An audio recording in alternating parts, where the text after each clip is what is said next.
Hermanos,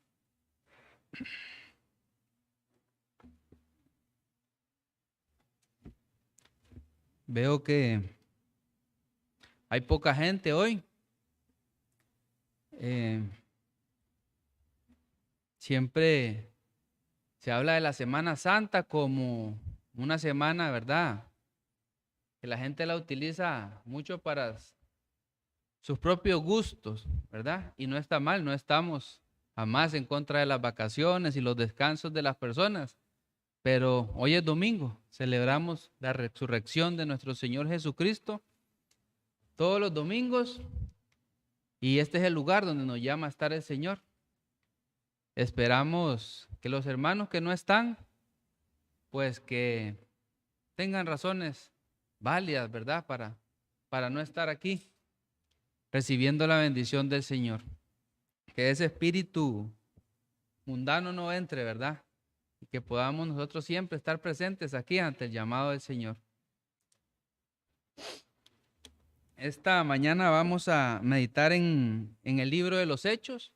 Vamos a leer el capítulo 26 del libro de los Hechos. Vayamos todos a las Sagradas Escrituras.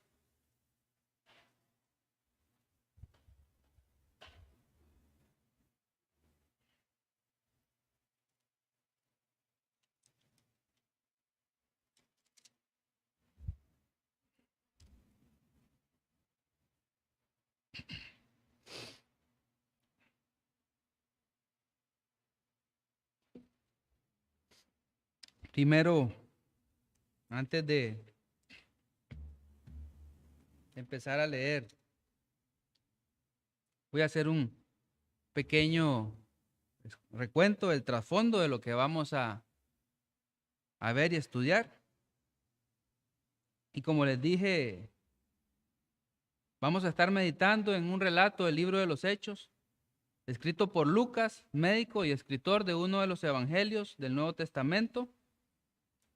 Y el libro de los Hechos narra, entre otras cosas, muchas de las peripecias que vivieron algunos de los apóstoles en el inicio de la predicación del Evangelio de nuestro Señor Jesucristo, allá en los primeros años, luego de la muerte de nuestro Señor. Lucas narra algunas de las situaciones que vivió personalmente él, porque él andaba con Pablo de Tarso como compañero de viaje, o mejor dicho, el ya convertido apóstol Pablo, quien a su vez también fue escritor de la mayoría de los libros del Nuevo Testamento, me refiero a Pablo. ¿Cuál es el trasfondo? Pablo viene predicando el Evangelio de nuestro Señor Jesucristo en uno de sus viajes misioneros y trae consigo buenas noticias para los ancianos de Jerusalén, de que el Señor lo está usando a él y a su predicación para salvar a los gentiles. Les informa a los ancianos, a Jacobo, dice el libro de Hechos, y ahí posiblemente los ancianos estaba Jesús, estaba Juan, y les dice que los demás gentiles también estaban creyendo por la predicación de su evangelio. Y los apóstoles reciben estas noticias con gozo, por supuesto. Entonces la salvación no es solo de los judíos, también es de los gentiles. Pero estos le dicen a Pablo, también andas diciendo que ya no guarden la ley de Moisés, ni que circunciden a sus hijos, ni las costumbres judías. Entonces, para evitar alguna situación, le recomiendan a Pablo que haga un voto religioso, un rito de purificación, para que vieran que Pablo pues andaba cumpliendo siempre las obligaciones judías y para tratar de apaciguar, ¿verdad?, el chisme y cualquier situación que se pudiera presentar. Pablo entonces se purifica, hace su voto como se lo recomiendan los ancianos, pero otros judíos de Asia siempre arman el alboroto, ¿verdad? Y le echan mano a Pablo y lo golpean, lo están golpeando, pero el tribuno, las autoridades locales, ponen orden ahí en la ciudad y arrestan a Pablo y lo meten en la cárcel, pero también librándolo de la muerte. Todo esto lo pueden leer en el capítulo 21 de los Hechos. Luego de esto a Pablo le hacen un juicio, comparece ante el concilio judío, concilio que pedía su muerte por causa, según ellos, de ser promotor de sediciones entre los judíos y por todo el mundo, dicen ellos, y cabecilla de la secta de los nazarenos, haciendo alusión a que seguían a Jesús de Nazaret. Pero era una acusación tergiversada y de mala fe, por supuesto, totalmente falsa. Muy parecido a lo que hicieron con nuestro Señor Jesucristo, ¿verdad? El tribuno entiende y ve que lo que quieren es matarlo a Pablo descaradamente. Y por miedo a que lo despedacen, manda que lo lleven a una fortaleza, a un lugar seguro para calmar la situación y tener ahí a Pablo. Esto se encuentra en el capítulo 23 del libro de los Hechos. Luego hay un complot de 40 judíos que se juramentan que no van a comer nada hasta que no vean muerto a Pablo. Un niño escucha, el niño lo llevan ante el tribuno, las autoridades locales, y el tribuno envía a Pablo hacia otro lugar, hasta donde está el gobernador Félix, quien lo puso en la cárcel esperando a los acusadores. Ananías, el sumo sacerdote, desciende con su grupo religioso para acusar al apóstol Pablo ante Félix, porque eran los romanos quienes podían juzgar, ellos tenían el poder militar, y Félix le traslada el problema entonces de Pablo a Lisías, el tribuno, y al final, cuando se termina el periodo de gobierno de Félix, por congraciarse, dice el libro de los Hechos, con los judíos, y por falta de pago, porque le estaba pidiendo mordida a Pablo, ¿verdad? Quería que le untara la mano a Pablo. Pablo no le pagó, ¿verdad? Para que lo soltaran. Pues se trataba de falsas acusaciones. Termina el periodo de Félix y pasa el poder a Festo. Y los judíos insisten en condenar a Pablo. Y Festo le dice a Pablo: te traslado entonces, Pablo, al tribunal de los judíos para que ellos te juzguen. Y Pablo le responde: no he cometido agravio contra judíos, ellos no pueden juzgarme. Apelo al César. Es decir, Pablo dice: apelo a un tribunal mayor, ante el tribunal del César. Además, él tenía derecho porque él era ciudadano romano. De ahí que el juicio escapa de las manos judías y pasa a instancias superiores, por lo cual no logran matar al apóstol Pablo hasta ese momento. El rey Agripa y Berenice, su hermana, pasan a saludar a Festo cuando todo esto ocurre, y Festo le cuenta al rey Agripa el caso especial del prisionero Pablo, y que además, porque le tiene que trasladar el caso a la otra instancia, ya que hay una apelación y debía preparar todo el expediente, ¿verdad? Con la imputación de cargos y todo lo que había pasado con él. Y el rey Agripa dijo: yo también quiero oír a ese hombre. De esta manera, Dios en su bondad y por amor, por medio de la Escritura Santa e inspirada, ya en el capítulo 26 tenemos la defensa de Pablo ante el rey Agripa. Vamos ahora sí entonces al libro de los Hechos, capítulo 26, y lo vamos a leer.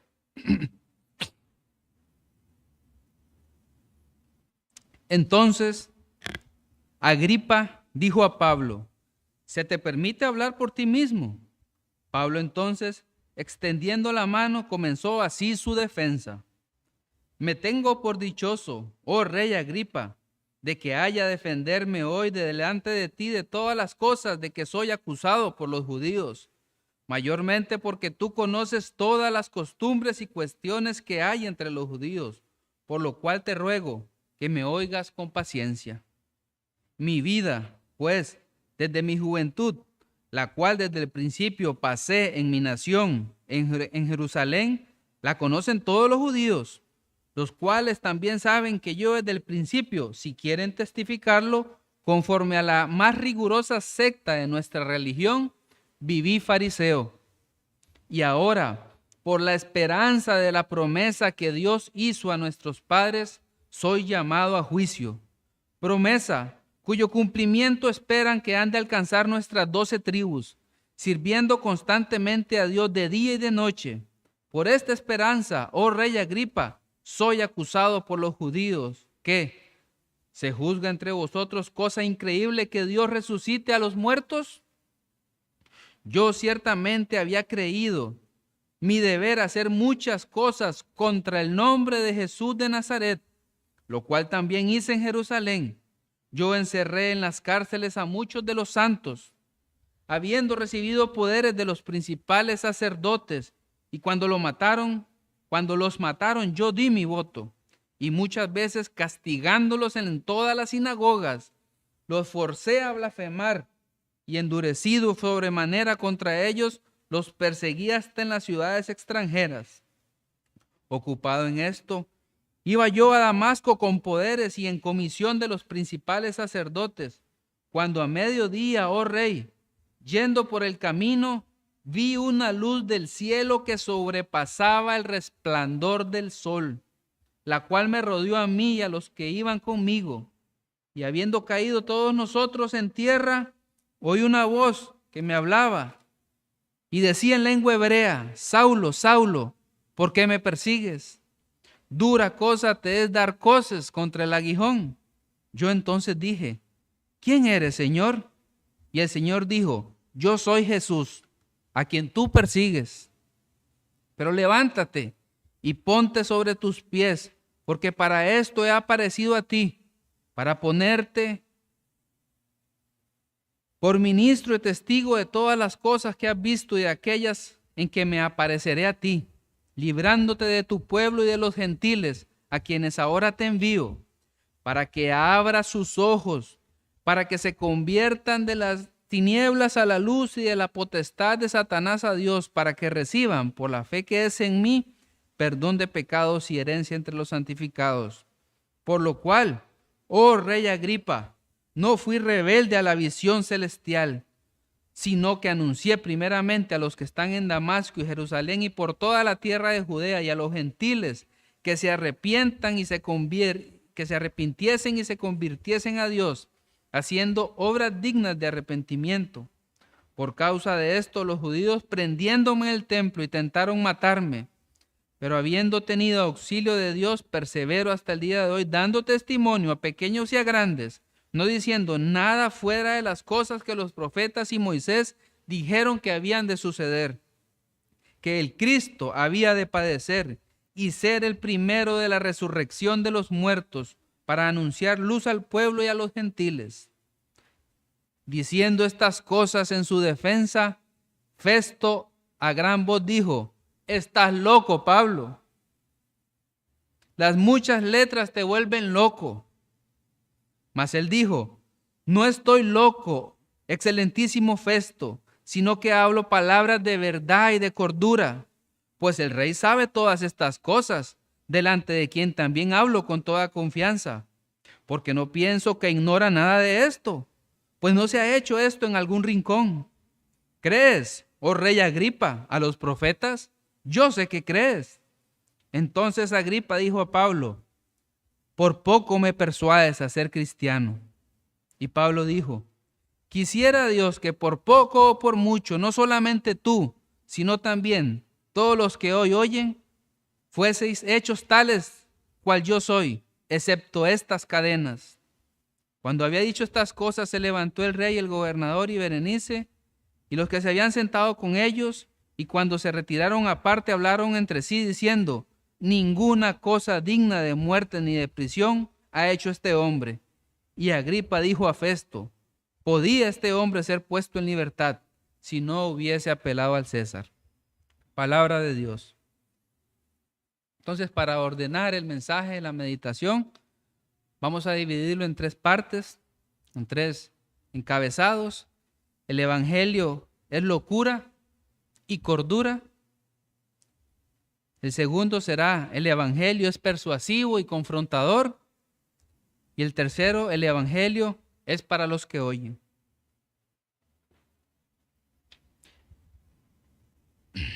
Debo iniciar trayendo a esta iglesia local, a este auditorio, y quiero ir al texto. Cuando queremos dar un mensaje de este tipo y traemos algo en mente, debe ser la palabra, la guía, y qué bueno que sea así.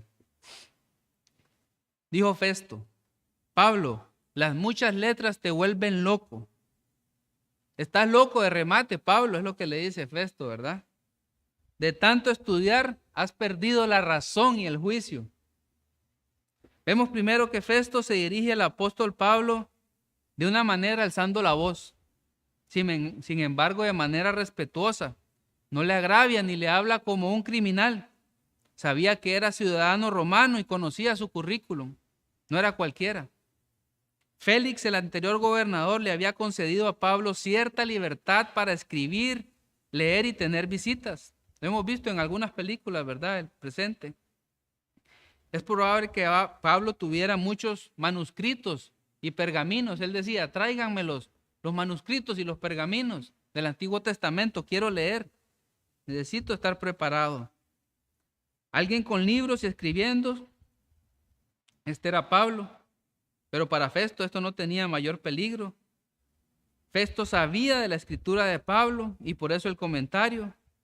Él sabía que Pablo era un lector, que Pablo leía la Biblia en ese tiempo, el Antiguo Testamento, la ley y los profetas. Y por eso le dijo que las muchas letras lo volvían loco. En el buen sentido yo pregunto a nosotros, las muchas letras a nosotros nos vuelven locos, como a Pablo, o sea, la lectura de la Biblia nos hace también predicar. ¿O somos buenos lectores?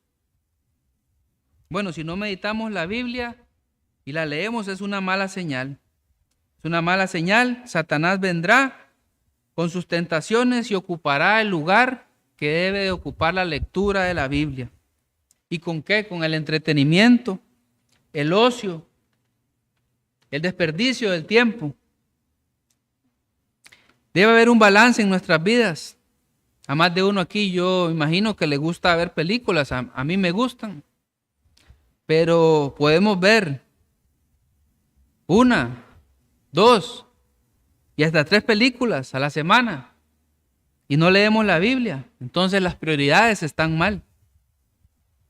Cuidado con Netflix, ¿verdad? Ahora hacen las series para que uno casi que se trague una serie completa porque lo dejan ahí con, ¿verdad? ¿Qué puede pasar en lo próximo? Pero no podemos leer un salmo. Hay que revisar, arrepintámonos de estos pecados. Todos estos entretenimientos virtuales, Facebook, Disney, Instagram, YouTube, y así sucesivamente. Van a haber muchas cosas para quitar nuestra mente de la lectura y de Cristo. Pablo era un buen lector y Festo lo reconocía. Pero Festo creía que lo que Pablo leía y creía era una locura. Dice la palabra de Dios en 1 Corintios 1, del 18 al 23, porque la palabra de la cruz es locura, pero es locura a los que se pierden, pero a los que se salvan, esto es a nosotros, dice Pablo, es poder de Dios. También dice, destruiré la sabiduría de los sabios y desecharé el entendimiento de los entendidos. ¿Dónde está el sabio? ¿Dónde está el escriba?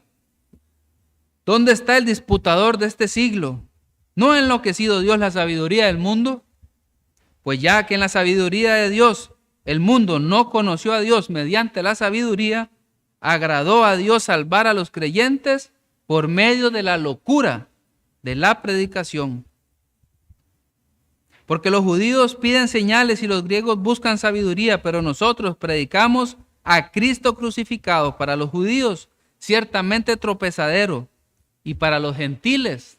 Entonces ahí vemos, Festo era un gentil, para los gentiles, locura, una locura.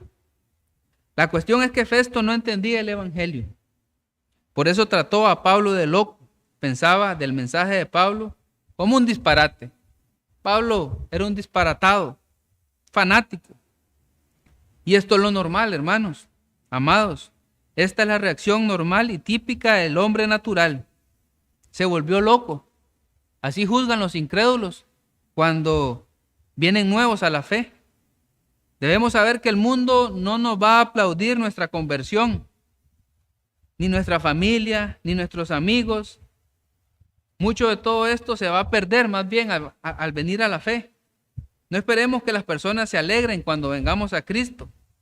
No, todo lo contrario. Muchas veces es cuando empieza lo feo, las pruebas, el rechazo. Empezamos a no agradar a la gente porque preferimos agradar a Dios. Y el mensaje que traemos no es un mensaje grato al hombre. No es agradable al oído humano y mortal. Es un mensaje de negación, de humillación, de un Salvador que murió y que supuestamente resucitó. La salvación, la vida eterna, sobre que hay que vivir santamente, renunciando a la maldad, tenemos que tener en cuenta de que el mensaje del Evangelio es un mensaje sobrenatural, hermanos y amigos. Es extraordinario, es milagroso y por ello es entendible en el contexto solo de un nuevo nacimiento. Solo mediante un nuevo nacimiento podemos entender este mensaje. Y debemos de hacer la salvedad de que muchas iglesias se han inclinado por otro tipo de mensaje. Por eso es que también ahora se tiene por poco el mensaje del Evangelio. Se distorsiona el mensaje, hay un mensaje más bonito y simpático. Y no es que el mensaje de Cristo no sea bello, pero si se suprime una parte del mensaje, queda como eso, como un mensaje muy lindo y tierno. Y el Evangelio es más que un mensaje lindo y tierno. Por otro lado, sería loco también para muchas personas ver la reacción de los cristianos con estas iglesias. En estas iglesias de las que les comenté hay muchas locuras y apostasías y malos testimonios. Esto usted lo puede ver ahí en YouTube también, pero mejor no pierda el tiempo. Lea la Biblia, porque el Evangelio es la revelación del Dios vivo y verdadero en la persona de Jesucristo. Es la revelación del Dios creador mostrando su gloria en la faz de Jesucristo, como dice Corintios 2, 4 al 6. Pero entonces Pablo en su defensa da testimonio. Vea lo que dice.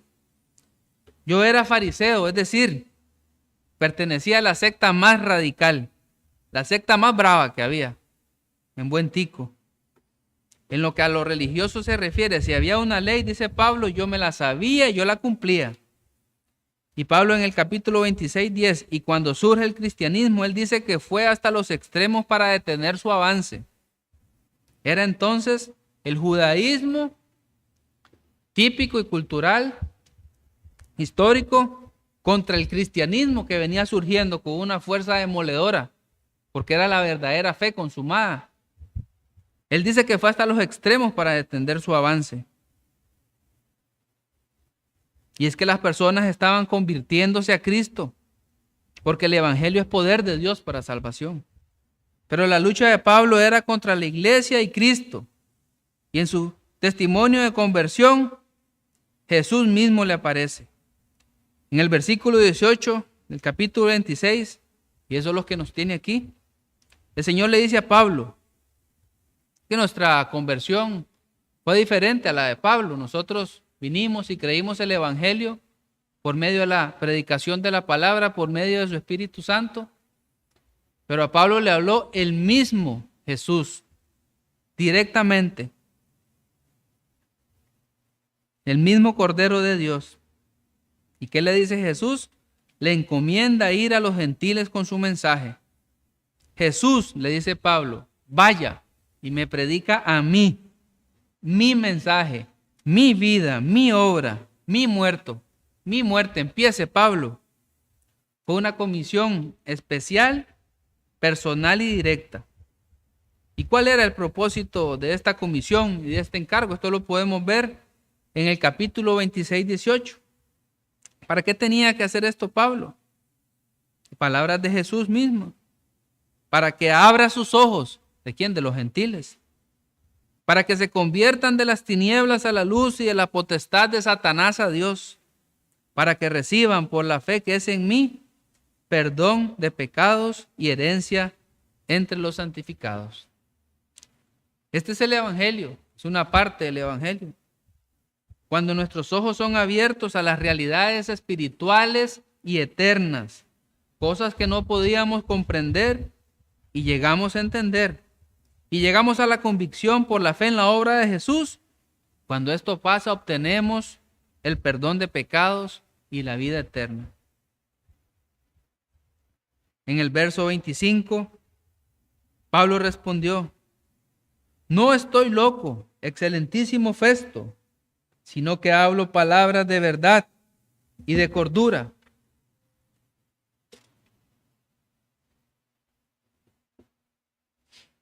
No es ninguna locura el evangelio, hermanos.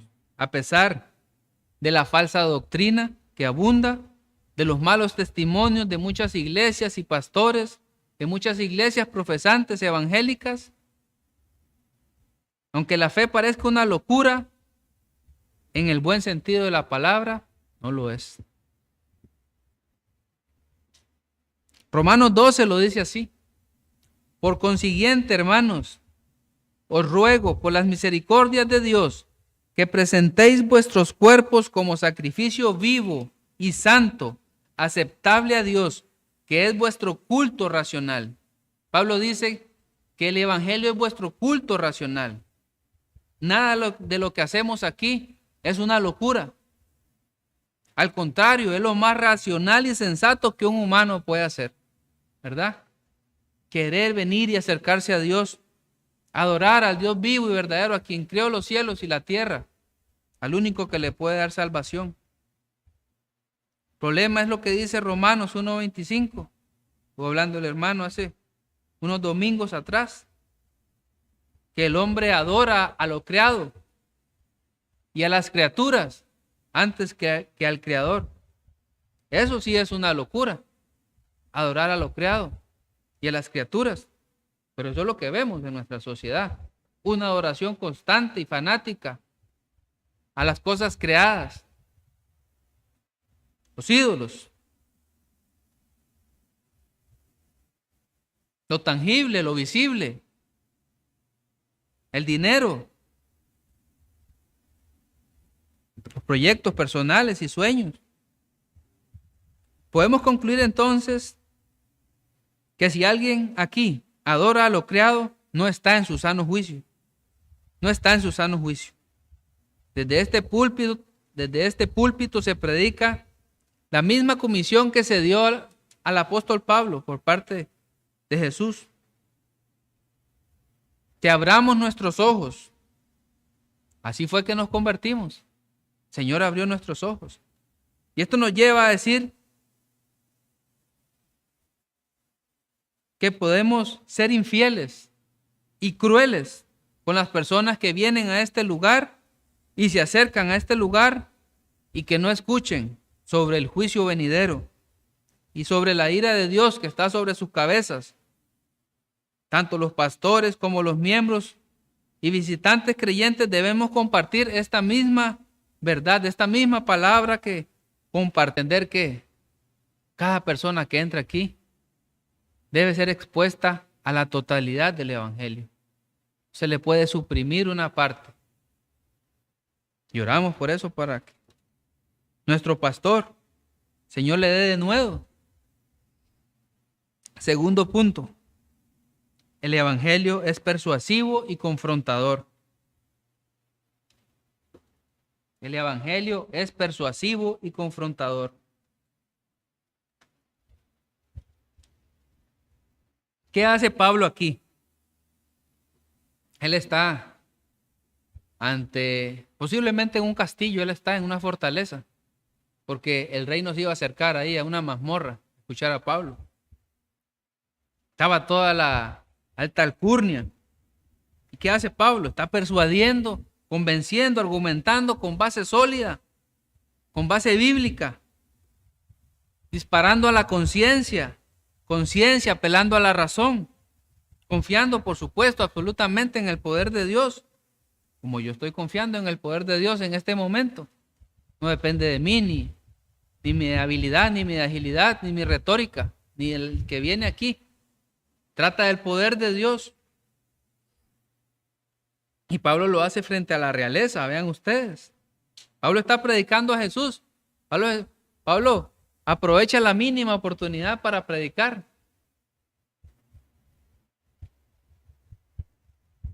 Dice Corintios 5:11, conociendo pues el temor del Señor, persuadimos a los hombres, pero a Dios les es manifiesto lo que somos, y espero que también lo sea a vuestras conciencias. No os recomendamos pues otra vez a vosotros, sino os damos ocasión para gloriaros por nosotros, para que tengáis con qué responder a los que se glorían en las apariencias y no en el corazón. Porque si estamos locos, es para Dios. Y si somos cuerdos, es para vosotros. Porque el amor de Cristo nos constriñe pensando esto, que si uno murió por nosotros, luego todos murieron y por todos murió.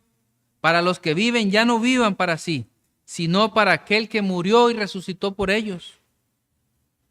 Hermanos, amigos, el apóstol Pablo está presentando su defensa ante el rey Agripa II, ante el rey Herodes Agripa II y su hermana Berenice, y posiblemente en una fortaleza, como dije, ante tribunos, gobernadores. Aquello era la alta alcurnia, pero a Pablo ni fu ni fa. Para él predicarle a unos pordioseros o predicarle a reyes, lo hacía con la misma convicción. Él predicó el evangelio y confrontó al rey Agripa, que era el rey de los judíos en ese tiempo. No era cualquier persona. Y por tanto,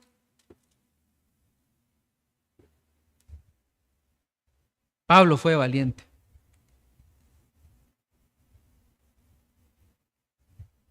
El rey Agripa había sido enseñado culturalmente también en los escritos judíos. Él era el rey de los judíos, por supuesto.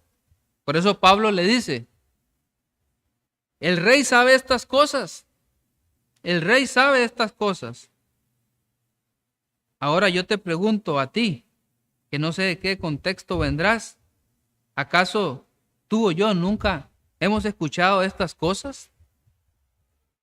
¿No sabes o no sabemos acerca de esto desde pequeños? Que se nos habla sobre Dios, sobre Jesús, la existencia de un cielo, la existencia de un infierno. Esto que hablamos es desconocido por la sociedad. Yo creo que no. No es desconocido, claro que no. Es más, hasta ahora está de moda ser cristiano. Muchos cantantes, muchos artistas cristianos, pero mundanos. Cristianos conforme al mundo, no conforme a la Biblia. El punto es, el rey sabía estas cosas y el rey no podía argumentar contra lo que estaba diciendo Pablo porque se iba a desdecir de su religión. No podía negar lo que Pablo estaba diciendo porque Pablo lo que estaba era predicando lo escrito por la ley y los profetas en el Antiguo Testamento. Como cuando le preguntaron a Jesús de quién era la predicación de Juan el Bautista. Y decían que si decimos que de Juan, lo vamos a decir que somos profetas, que Juan es profeta. Y decimos que del cielo, de ahí, pues viene de Dios. No podía el rey negar esto, ni contradecir a Pablo. Esto que hacemos no es secreto. Ahí están las puertas abiertas. Solo falta un rótulo ahí, que no lo hemos puesto, a pendiente. No estamos como en un rincón escondidos aquí. En la versión Reina Valera. Y si usted lo sabe, rey Agripa, Pablo se envalentonó y está exhortando en este momento al mismo rey. En el versículo 27 le dice Pablo, ¿crees? Le dice, oh rey Agripa, yo sé que crees. ¿Qué clase de confrontación? O sea, a la conciencia, yo sé, no, él le responde, yo sé que crees, Agripa. No hay ningún ignorante de estas cosas. Yo sé que has escuchado, rey Agripa. ¿Qué clase de confrontación la de Pablo? Y es que ustedes vieron la lectura que dice como Pablo los tiene presionados, casi como que los pone contra la pared a todos. En esa exposición que hace el Evangelio. No les da ni tiempo ni para pensar ni para cuestionar lo que Pablo está diciendo. Yo sé que has escuchado, Agripa. Pablo apunta a la conciencia y al corazón, a lo que nos diferencia del reino animal. Los animales no tienen conciencia. Un perro o un gato no va a guardar rencor contra ti. No tienen el conocimiento del bien y el mal como sí lo tenemos los seres humanos, que somos a la imagen de Dios. Verso 27. Agripa contesta: en poco tiempo me persuadirás a que me haga cristiano. Por poco me persuades a ser cristiano, le dice Agripa. La versión de las Américas dice: con tan poco me persuades a ser cristiano. Algunos teólogos dicen que fue como en tono de burla, pero evasiva también. La cuestión es que el rey Agripa se estaba sintiendo evangelizado, sentía la presión, no podía negar las escrituras. Él era judío. Pablo los puso contra la pared, dio su testimonio: lo que yo vengo haciendo, lo vengo haciendo con limpia conciencia, lo que vengo haciendo es esto, esto y esto, nada malo he hecho, usted lo sabe, rey Agripa. El nombre de este sermón es Casi Cristiano. Casi Cristiano.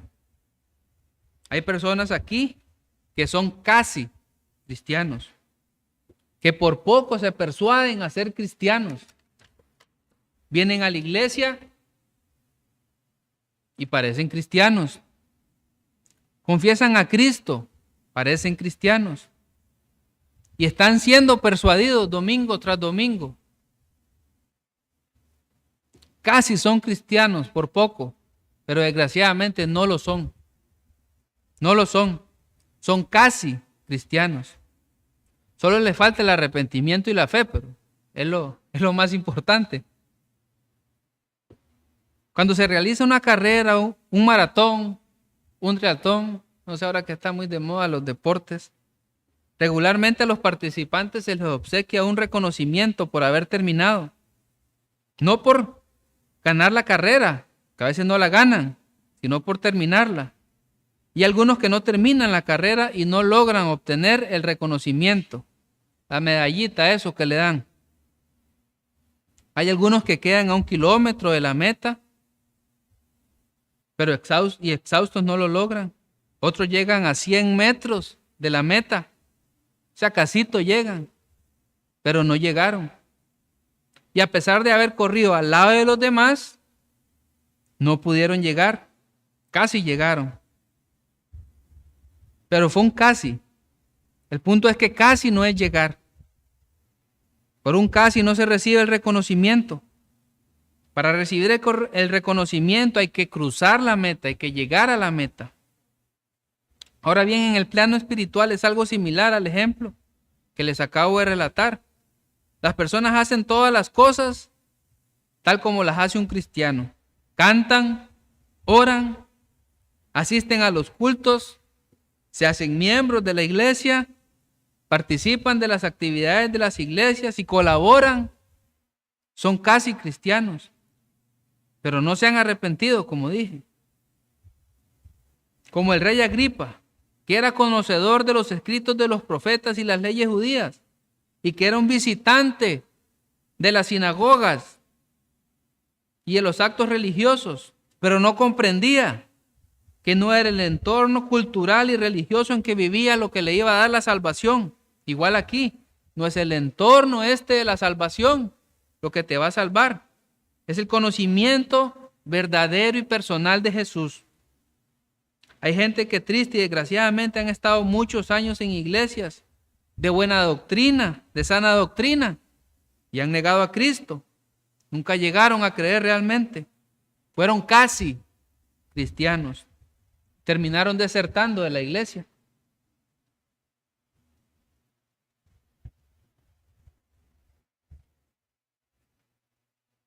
Tal vez aquí no hacemos mucho énfasis en pertenecer a la membresía de la iglesia. Es una iglesia relativamente nueva y hay que aprender la doctrina. Y es claro, ser miembro de la iglesia no es una garantía de tener la salvación, pero ser miembro de la iglesia es un reconocimiento de la iglesia de Cristo, no de los hombres, es de Cristo. Es un reconocimiento a la valentía, la fidelidad y del compromiso que adquirimos con Dios, porque sabemos lo que Él hizo por nosotros. Y sabemos que le debemos cuanto tenemos y somos a Él. No queremos forzar a nadie en estas cosas. Pero pregúntate, ¿Eres casi cristiano? Parece, luce, camina como cristiano. El problema es que un cristiano no puede entrar al reino de Dios. Un casi cristiano no puede entrar al reino de Dios. Para entrar al reino de Dios, le dijo Jesús a Nicodemo, debes de nacer de nuevo, como dije anteriormente. Un nacimiento espiritual, nueva vida. La cosa no es la fachada, no es lo externo, es el corazón. ¿Y hasta cuándo vas a dar el paso? ¿Hasta cuándo vas a dar el paso? ¿Cuándo te vas a rendir?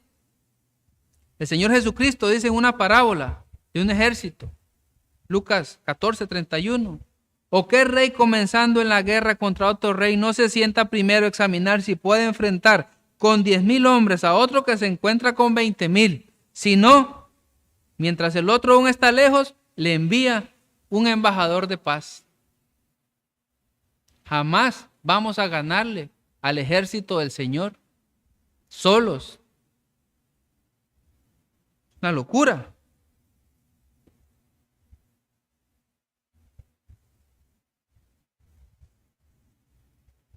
Otro punto es que el casi cristiano también, y que ha estado en la iglesia por mucho tiempo y no se ha arrepentido, ha sudado la misma carrera también. Ha sudado la misma carrera, ha recibido las bendiciones espirituales, ha estado entre la adoración, pero es un casi cristiano.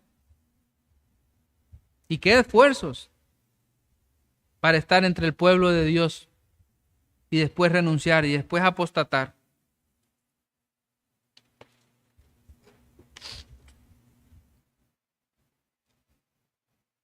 Como punto final,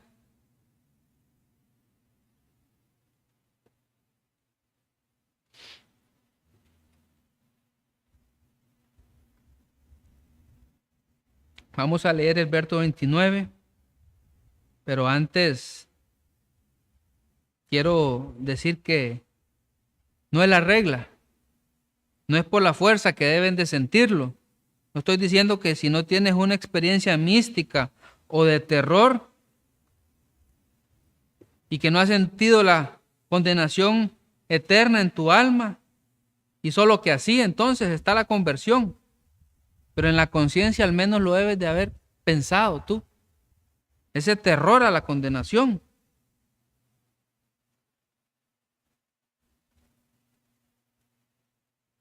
¿Tienes convicción de pecado?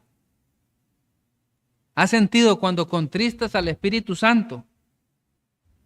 ¿O te estás preguntando en este momento, qué es eso? Contristar al Espíritu Santo. Bueno, son rasgos y situaciones que sentimos los cristianos en nuestra lucha contra el pecado, pero que nos dan una evidencia de vida espiritual. Si tú no la tienes, ten cuidado. Romanos 8:15 dice así. Vayan conmigo a Romanos 8:15. Tenga la Biblia a mano.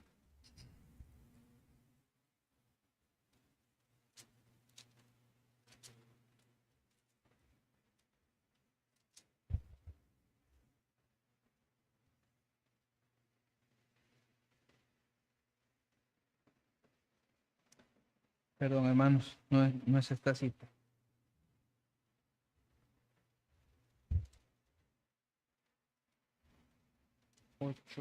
Perdón, hermanos. Romanos 8:15. Sí, dice así. Pues no habéis recibido el espíritu de esclavitud para estar otra vez en temor, sino que habéis recibido el espíritu de adopción por el cual clamamos, Padre mío. ¿Puedes decir así? Padre mío, Padre celestial. Una evidencia de que hay vida espiritual. Podemos clamar a Abba Padre. Y el 16 dice, y el Espíritu mismo da testimonio a nuestro espíritu de que somos hijos de Dios. Más evidencias. Y el 26 dice, y de igual manera, el Espíritu nos ayuda en nuestra debilidad. Porque, ¿qué hemos de pedir como conviene? No lo sabemos. pero el Espíritu mismo intercede por nosotros con gemidos indecibles. ¿Tú has sentido el auxilio de los gemidos indecibles del Espíritu Santo en tu corazón? ¿Has experimentado estas cosas? Algo hay que sentir. Algo hay que sentir. Punto tercero y final. El Evangelio es para todos los que oyen.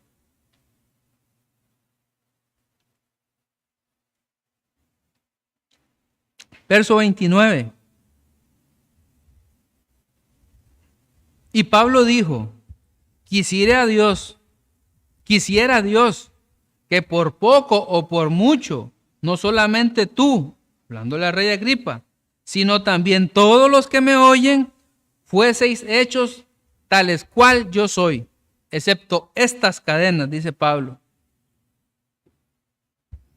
Todos los que hoy me oyen, dice. El Evangelio es para todos. La fe viene del oír de la palabra de Dios. El punto no es estar asustándote y asustando con el infierno y que te vas a ir al infierno y que la condenación eterna.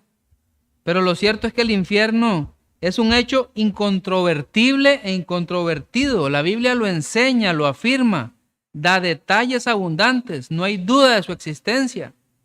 Pero no lo usamos como una manipulación, sino como una realidad espiritual establecida por Dios para los que se rebelan y no creen en su Hijo Jesucristo. Nosotros vemos el infierno con respeto, ya no con temor. No nos burlamos, a pesar de las malas formas que tienen otros pastores e iglesias de presentar esto. La condenación eterna es una realidad, tal como la muerte es una realidad. No es nada bonito. Si quieren, le pueden preguntar al pastor Adrián, pararse aquí y tener que decirle a algunos incrédulos de entre nosotros que se van a ir al infierno. Quisiéramos hasta no decirlo, es incómodo, hasta compartirlo privadamente. Se habla de este tema. Muchas iglesias han caído en la negación del infierno. No lo niegan tal vez públicamente, pero no se habla nada de eso, no se toca ese tema. Muy feo. Pero es parte del Evangelio y no hacerlo manifiesta una falta de amor y crueldad. El punto que queremos hacer énfasis en algo mucho mejor que el infierno.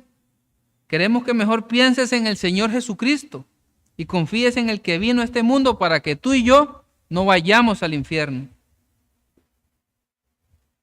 Cree en Él.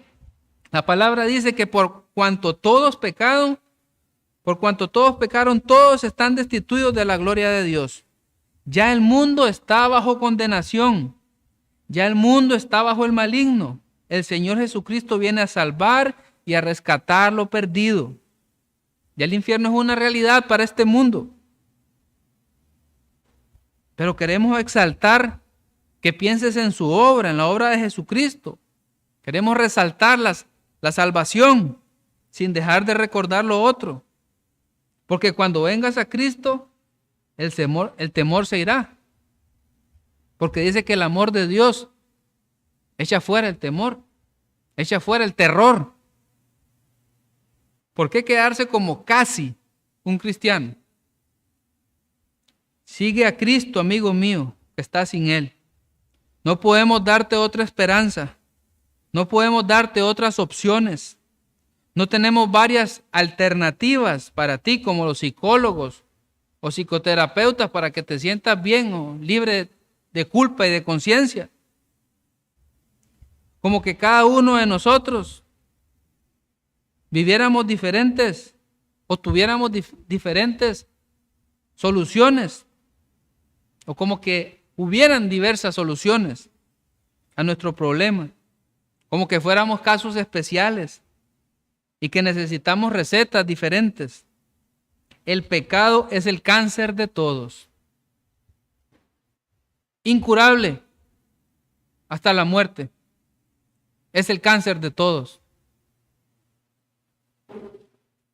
Todos necesitamos a Jesús. Y nada más. Él dijo, yo soy el camino y la verdad y la vida. Dice Isaías 1:18, venid luego, dice Jehová, y estemos a cuenta. Dice, a cuenta. Si vuestros pecados fueren como la grana, como la nieve, serán emblanquecidos. Si fueren rojos como el carmesí, vendrán a ser como blanca lana. Hermanos, nuestro cáncer del pecado no lo podemos curar hasta la muerte, pero el Señor pone una blanca lana. Tampoco podemos dar falsas expectativas. El arrepentimiento y la fe son los dones necesarios para obtener la salvación. Pídelos a Cristo. Él los da. Y Él es el que convence. Nosotros no podemos persuadirte como Pablo, pero es Dios el que convence. Todo lo que conocemos debajo del sol acabará algún día. Todos estos personajes que leímos ya están muertos. El rey Herodes Agripa II, Berenice, Festo, Félix, Claudio Isías. De ninguno yo escuché que se arrepintiera.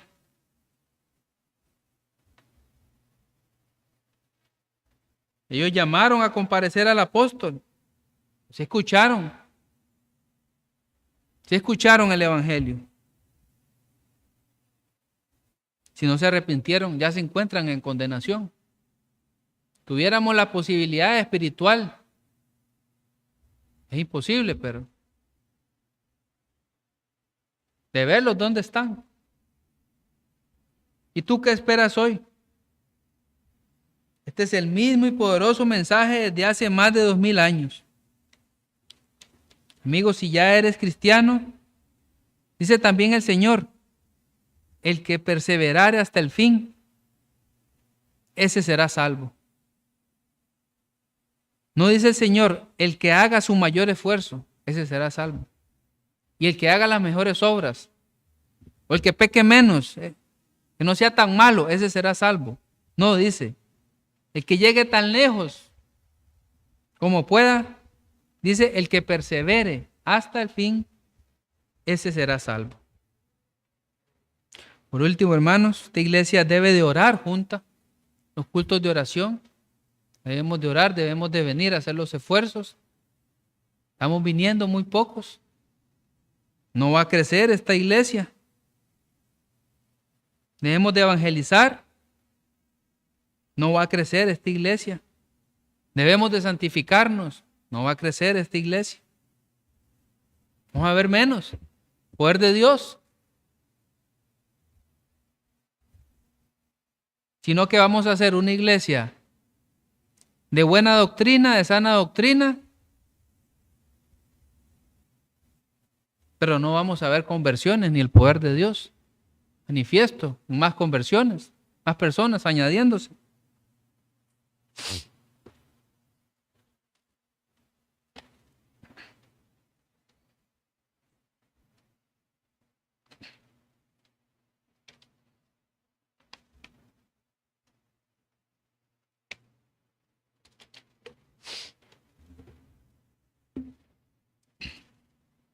Dice Hechos.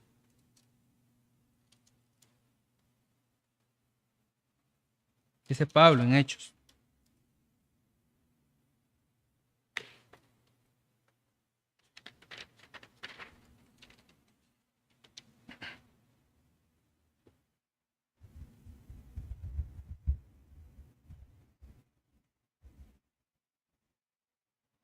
Quisiera Dios que por poco o por mucho, no solamente tú, sino también todos los que hoy me oyen, fueseis hechos tales cual yo soy, excepto estas cadenas.